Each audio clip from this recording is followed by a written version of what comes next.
Good afternoon, my friends. This is Paul, and today I'll be reviewing for you Kirby Air Riders for the Switch 2. Now, I don't have too much history with the original Air Ride. I remember being at a friend's house, and I saw other people playing it. I don't remember if I actually did or not, but I remember thinking, oh, that's cool that everything's done with one button. And then I borrowed the instruction manual and thought, okay, this is a pretty cool game. I'd certainly love to play it one day. But never would I have imagined that not only would another Air Ride game come out, but it would be done by the same director, Masahiro Sakurai, whom you guys might know from the Super Smash Bros. Games and also Kid Icarus Uprising, as well as the man who created Kirby. But what makes this extra special is that this is the first Kirby game he's worked on since the original Air Ride, which came out in 2003, so 22 years is better than nothing.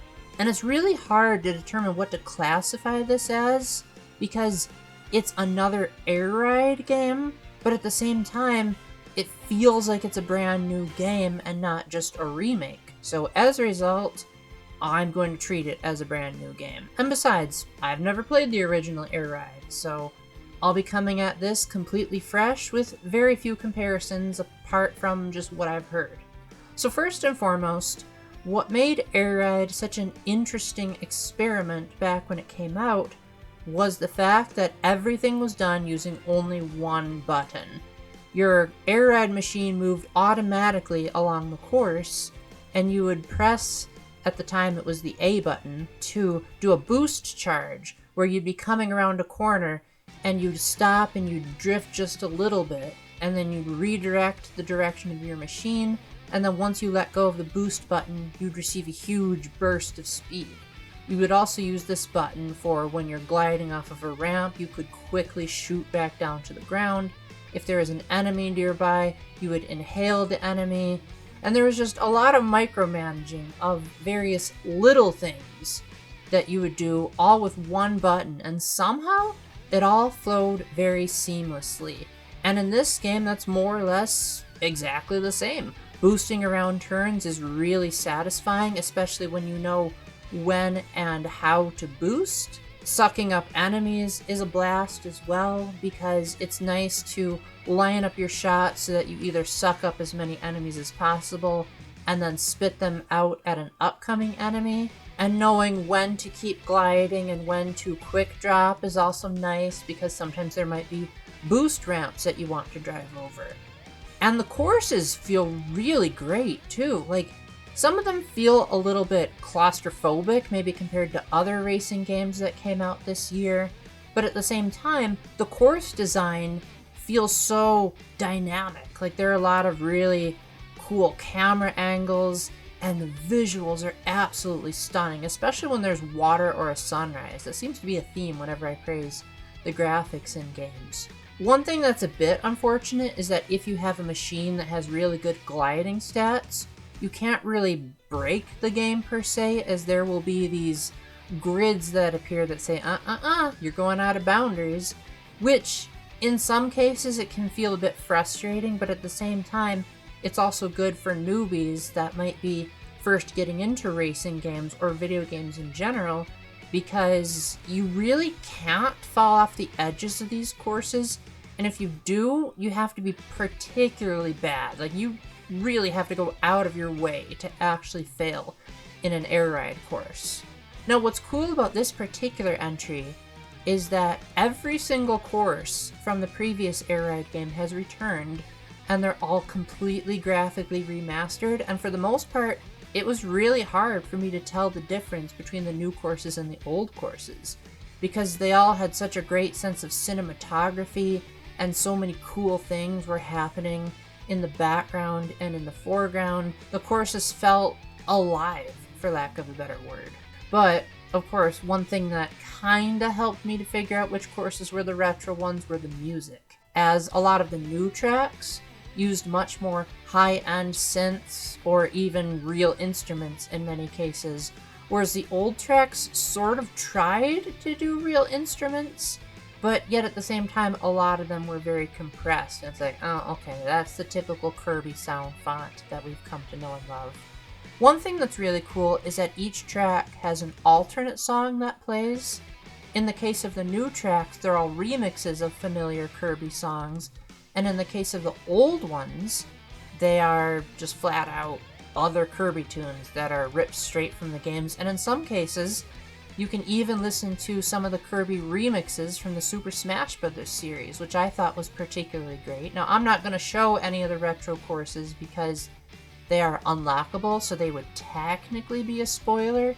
So just in case you haven't played the original Air Ride, I'm only going to be showing the new courses that you get from the beginning.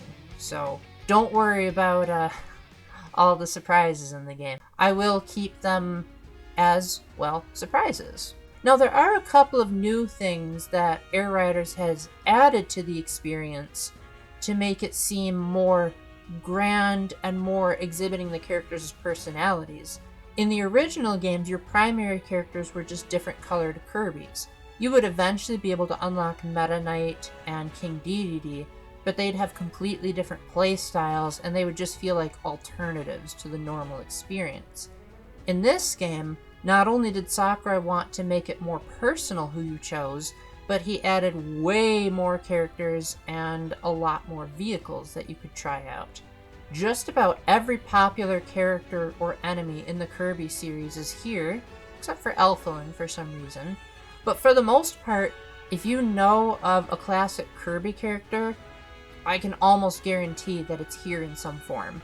And one way in which these characters really showcase their personality are in their new special attacks, which is completely new to this game. When you fill up your special gauge, you can press the Y button, so now the game uses 2 buttons. Ooh. And you can do an ultra-powerful attack that damages anyone in the vicinity, gives you a speed boost, and other benefits. And this is unique to each character, and in the case of Kirby, he gets a unique special attack depending on what color you make him. So everyone gets in on the fun. Another cool detail is that every single character can inhale enemies. Does it make sense? Not in the slightest. But Sakurai kept saying, hey, we made sure that every enemy could suck up enemies because that would make the game more fun, and it wouldn't make Kirby the most broken character in the game. Speaking of enemies, certain enemies will give you copy abilities. And these copy abilities range from sometimes attacking the enemy automatically with stuff like the sword, or having a super powerful dash like with the flash ability. And for the most part, I liked pretty much all of these copy abilities except sleep. That's as annoying as ever. But at least you can rotate the control stick to wake up. My favorite was the sword. Maybe it's because you get a cool Link hat when you're wearing it, but I just love the idea of being able to automatically hack and slash at the enemies, hence why I usually have my footage of Kirby games just being me having Sword Kirby. Of course, Air Ride isn't the only mode in this game. As is typical for a Sakurai game, there's way more to do than just the main gameplay. There's also Top Ride, which is a top-down perspective where you play through abridged versions of the new courses. Basically, they have a similar theme, but it's usually described with one word used to describe the course. Like, for example, Floria Fields is simply called Flower in this new iteration. And it's really short. Typically, one lap only takes a couple of seconds. And there's more of an emphasis on power-ups than there are on enemies. You can't really inhale any enemies on these courses, but you'll get various items, like being able to toss Gordos, or being able to drill into your opponents. And there's usually some kind of stage hazard as well, like a tornado, or panels that make you go faster or slower. And these courses are nothing mind-blowing, but it is a nice alternative to the main race, especially once you get used to the controls. You have 2 different options. Free steering, which allows you to just point the control stick in the direction you want to aim when you're boosting, or use steer controls, where you just push the control stick left and right to orient your machine in the right direction, since your machine is automatically going to go forward. Now, I know that this mode might be controversial, but from what I've heard, it was really beloved in the original Air Ride, and Sakurai in the direct kept saying, like, well, it would be really hard for us to bring this back, but we did it anyway. We feel like you'll forgive us. So I appreciate that he tried his darndest to please the fans, and Once I got used to the controls, I found it really gratifying to figure out the best spots to boost. It is chaotic as heck, but it's still a lot of fun. Now, one thing I forgot to mention that's a bit of a control quirk that I'm not the biggest fan of in Air Ride is that there's a move called the spin, where, as the name suggests, your rider spins in a circle. And this can be used to damage enemies and obstacles, to attack your opponents, and to break open boxes in later modes. And I hated this, mainly because there's really only two ways you can activate it. The first is if you quickly flick the control stick left and right. Thankfully, there are accessibility options that can make this a bit smoother, but they're kind of limited in my opinion. The first is that you can choose how hard you need to flick the stick, with the easiest option being if you're just pushing left and right even just a little bit, you'll spin. Whereas the other is that you really have to have intentional input. And considering how terrible the Switch 2 Joy-Con control sticks are, this wasn't exactly ideal. The workaround is that you can shake the controllers. Now in handheld mode, this was kind of unreliable because shaking the screen made it really hard to see what was going on. You probably could have just shaken the Joy-Cons, but once I decided to capture footage, I decided to use my Pro controller instead, because I'm like, if I have an opportunity to not use those Joy-Cons, then I will take it. That being said, the HD rumble is really nice in this game. I especially love it when you come in first place. You'll feel a rhythmic clapping sound in the Joy-Cons as an invisible audience cheers your victory. Now you might be thinking to yourself, how do I catch up in this game if you're lagging far behind? Each rider leaves behind a trail of stars, and as long as you stay within that trail, you'll continuously speed up. And the longer you stay in the stars, the better a speed boost you'll get. Of course, this goes for you as well, so it essentially allows everyone to stay in the running. However, the stars only disperse when you're really close to your opponents.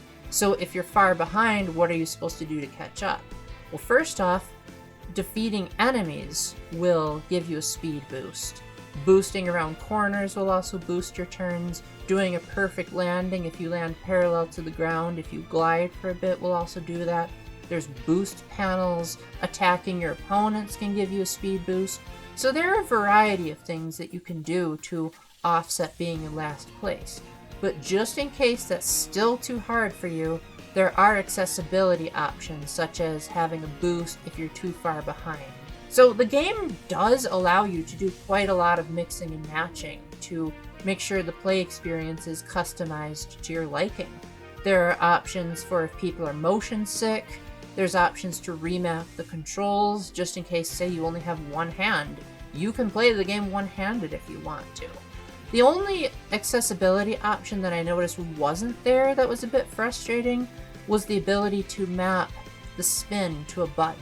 There are so many unused buttons, considering that this game only uses 2 buttons to really play it. It would have been nice if you could have one button for just about everything, one button for specials, and another to do a spin, but instead you have to rely on the stupid stick flicking. But thankfully, if you put it on the lightest setting, then it's not too hard, it's just a bit annoying. There are 2 more modes that I want to discuss before I wrap this up. The first is City Trial, which everyone loved in the first Kirby game. Honestly, I don't see the hype behind it too much, as it feels like the kind of mode that probably would have been better if you were running around in 3D space. And here's the irony, you can actually run around in 3D space.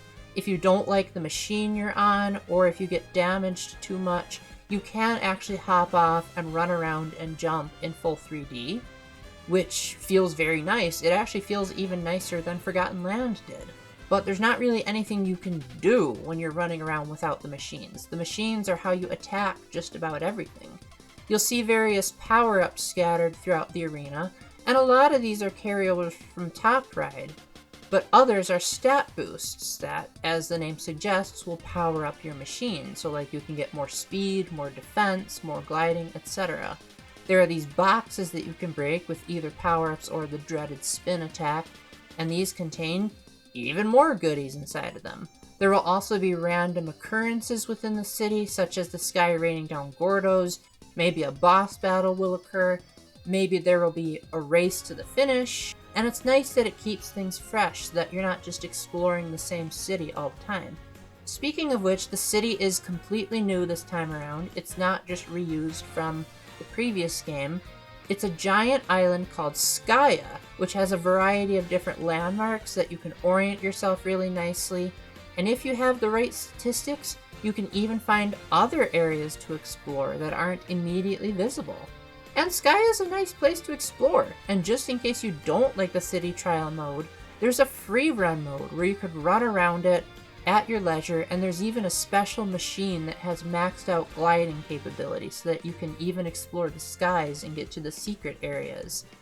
And this is a nice compromise to Mario Kart World's very disappointing free roam mode, as the entire game isn't built around this concept, and there really aren't any rewards locked behind it, so you can just do it at your leisure, but it really only takes up like less than 1% of the game. So it doesn't cut into valuable resources that could have been used elsewhere. The final major mode that I want to talk about is Road Trip, which is this game's story mode. Yes, there's actually a story and lore, even in a racing game. I don't want to spoil the story and lore, because I think it's fun if you discover it for yourself, so I'll just talk about the main gameplay. Basically, the game is split into various zones that are usually themed loosely off of the areas in the game. So like the first area is a grassy area that's kind of like Florida Fields. And as you race along the road, you'll have 3 choices that you can do. In the early areas, you can choose a power-up, but most of the time you're going to be choosing a challenge.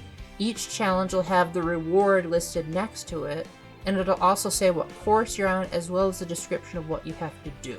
So a couple of examples are races where you just beat the race, but there's also time trials where you have to finish a lap within a certain time, some of the stadium events from City Trial. I completely forgot to mention that, but after the timer runs out in City Trial, you'll have an event that either everyone votes for or is predetermined, and you'll want to vote for the one that best aligns with what you have upgraded. So for example, if you have a really fast machine, you'll probably want a straightaway event. Or if you've maxed out your glide capabilities, you might want an event that really takes advantage of gliding. And these carry over into Road Trip as well. So there might be events where you have to defeat a whole lot of enemies or eat a whole lot of food. And usually this is a good way to get a preview of all the various songs that you might have to unlock. Along the way, you'll keep picking up the same stat boosts. There will be rest stop areas where you can choose between 3 stat boosts.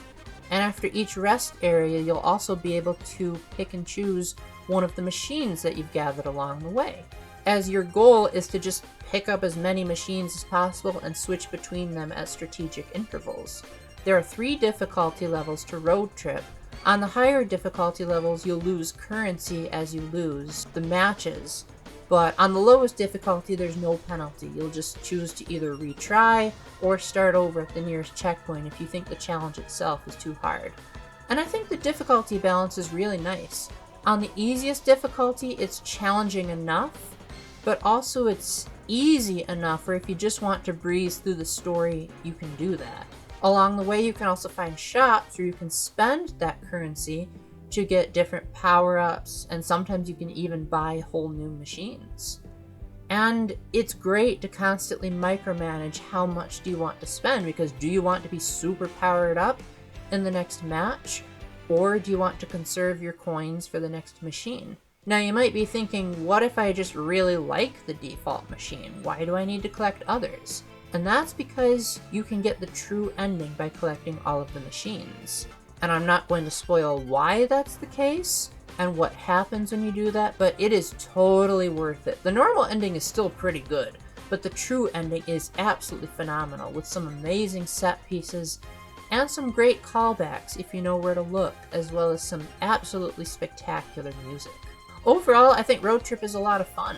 There's branching paths that you can take so that you can go to different zones on each playthroughs, There's a new game plus where you can carry over your machines and your money. Boosting up your machine with various stats is really satisfying. It has a bit of a roguelike / RPG feel to it. The cutscenes are absolutely glorious. They feel like some of them might have even been done in real environments because the CGI is just so spectacular. Don't expect the narrative to be super deep or anything like that, but it is thought-provoking. And there's a nice little touch that every cutscene has a different variation depending on which character or vehicle is in it. Don't expect stuff as crazy as what's in the Subspace Emissary, as it's trying more to have cool animations as opposed to providing a lot of fan service. But don't worry, if you know where to look, the fan service is definitely there. And now that I've covered most of the main modes, there's a couple of little extra tidbits here and there that I want to mention. First of all, every time you do just about anything in the game, you get currency called miles, and you can use these at a shop to buy different machines. You can use them to buy various headwear that you can dress up the characters in, new songs that you can play in the music player. Speaking of which, there's an in-game soundtrack player, which you know I'm always going to be happy about that. And it's great to be able to have a place to listen to all of the new and familiar Kirby tunes. Although, it is unfortunate that not every single tune in the game is in here. For some odd reason, the version of Starlight Journey that's in Nintendo Music isn't even in the music player, and even if you just rewatch the opening cutscene, it's a short version of it.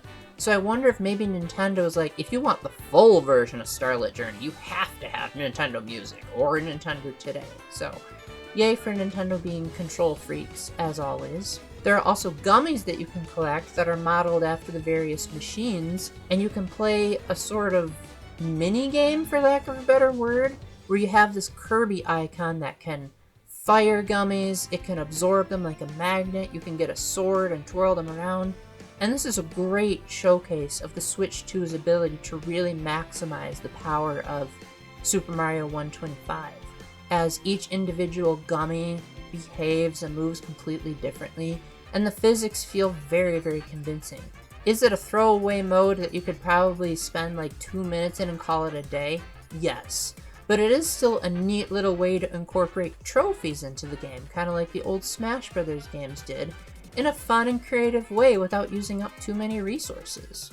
Finally, you might be wondering, okay, is there something that will keep me going in the long term? Is there a constant reward loop? Oh, heck yeah. In just about every Sakurai game, he always packs his games with lots and lots of additional things to unlock, and this game is no exception. You have a checklist, and when you hit certain milestones, you'll get a reward. Now, admittedly, a lot of these rewards I didn't particularly care for. Like, there are some decorations that you can use to personalize the machines, and I don't know, I kind of don't really like seeing decorations as rewards, especially after Mario Kart World made that the only reward you'd get for doing stuff. But at the same time, there's enough incentive to unlock cool things as you go along. Like, a lot of the riders are locked behind this checklist. There's some courses that you can unlock. There's even movies that you can watch through this method. And each mode has their own dedicated challenges. So there will be challenges for Air Ride, Top Ride, City Trial, and Road Trip, which is really nice. And I feel like this is the most refined checklist that Sakurai has ever had in his games. As, for example, if you want to try out a challenge but you don't remember all the specifications, like make sure you're riding on this machine, get this many seconds, you can press the plus button to just attempt the challenge, and the game will preset up all of the conditions. You can see a silhouette of the reward before you get it. So for example, if you want to just avoid the challenges that have stickers, just look for the ones that don't look like stickers. If you just want to go for the songs, look for the ones with musical notes on them. And all these little touches really add up to make it so that you can really mix and match your playstyle without feeling like you wasted your time getting a reward that you didn't want. And just like in Super Smash Bros. Ultimate, nothing crucial is locked behind the online tab. If you don't have an online connection or Switch Online, you don't even have to worry about that. You just get basic stickers and decals. No machines, no courses, and no riders are locked behind that tab. In fact, I don't even really think there's any major content locked behind Road Trip. There are a few things here and there, but for the most part, just playing the game gets you pretty much everything, which I really appreciate. Overall, Kirby Air Riders was a blast. The spin was a bit frustrating, and City Trial was kind of not really my thing. The machines just didn't really handle that well in that kind of environment. But Air Ride, Top Ride, and Road Trip were all top-notch experiences. It was so much fun to experience the story. It was a nice touch that Todd Haberkorn was the narrator, because I got to meet him this year at Comic-Con. It was nice to see all the different riders and the different ways that they expressed themselves. It's the first Kirby game since Epic Yarn to use real instruments in its soundtrack, and it's the first Kirby game ever to have English lyrics in its songs. Yes, there's more than one song that has English singers. I don't know why it took so long for the Kirby games to use more modern music, but better late than never, and it's the one that Sakurai directed. And it's a great comeback for him, because he spent so long distancing himself from Kirby, and now that he's finally back, he's really given it his all. Now this game costs $70, which may seem like a lot, but you're getting a surprising amount of content for what you're offered. For example, the game may only have 18 tracks, but those 18 tracks have so many alternate pathways, and they're so cinematic, and the graphics are so beautiful, and there's also more replay value by the challenges, asking you to go through the courses in different ways. Like, maybe one challenge will say ride on top of the train in this track, or find a secret cave, and so that adds even more depth and more replayability. There are usually so many different kinds of variations to just about everything. Like, you can turn on and off the hazards. You can make it so that certain things in the city will change every time you play City Trial. Road Trip has different events depending on what path you take. The cinematics are gorgeous. A lot of the music is pretty good, especially the ones performed by a full orchestra or have singing. And it feels like it's an absolute love letter. And there's no DLC for this, so you're getting a full game right off the bat. That beats out some other $70 games that I can think of. And I just think it's actually a pretty fair price, even if yours truly rented it first. But I ended up loving it so much that I ended up buying it from GameFly. With a discount, of course, but still, I can't say that for too many other Switch games this year. If there was a Switch game that had a physical version, this is the first one that I bought. The others I just rented because I said they're just too expensive. But this was made with so much love and so much care. And it was so much fun almost every second that I said, I just have to play this game. And I'm saying this without even touching the multiplayer mode. But I bet multiplayer would be so much fun because there's so many accessibility options. You can mix and match the sound. The controls are great. There's so much variety in the different machines and the different play styles that I think just about anyone will have a blast with this. So I hope you'll check this out one way or another. I don't know if I'd consider this the Switch 2's showstopper, but I do consider this the best Kirby game I have played to date, which isn't saying much, but still is very high praise. And I hope that Sakurai feels like this is the next best thing to another Smash Bros. Game. So with that, thank you very much for watching. I hope you all have a wonderful rest of your day, and until the next time, remember to keep the faith, stay epic, and God bless. Bye!